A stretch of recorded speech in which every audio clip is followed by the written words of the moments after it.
ফাতিমা রাদিয়াল্লাহু তাআলা আনহা বিশ্বনবীর কলিজার টুকরা চাচাতো ভাই আলীর সাথে বিয়ে হলো। আলী যখন প্রস্তাব দিল ফাতেমার কাছে, যে বলে, ও ফাতেমা রাজি আছো কিনা? চুপচাপ, কথা কয় না। বিশ্বনবী বুঝলেন রাজি, দুইজনকে বিয়ে পড়িয়ে দিলেন। এই ফাতেমা সব সময় পর্দায় থাকতেন, দিনের বেলা বেরোতেন না। সারাদিনে টয়লেট করতেন একবার, সেটাও করতেন রাত্রে, যাতে দিনের বেলা কেউ তারে না দেখে। কি ব্যালেন্স লাইফ!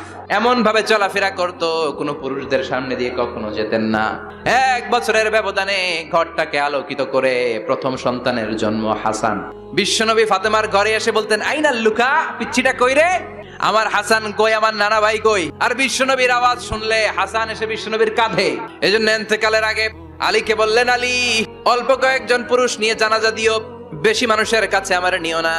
দুনিয়ার বুকে আমি লুকিয়ে লুকিয়ে চলতাম, মরার পরে লুকিয়ে লুকিয়ে আল্লাহর কাছে চলে যেতে চাই। ও মা, এই ফাতেমার জীবনী থেকে আপনার জন্য শিক্ষা হলো পর্দা।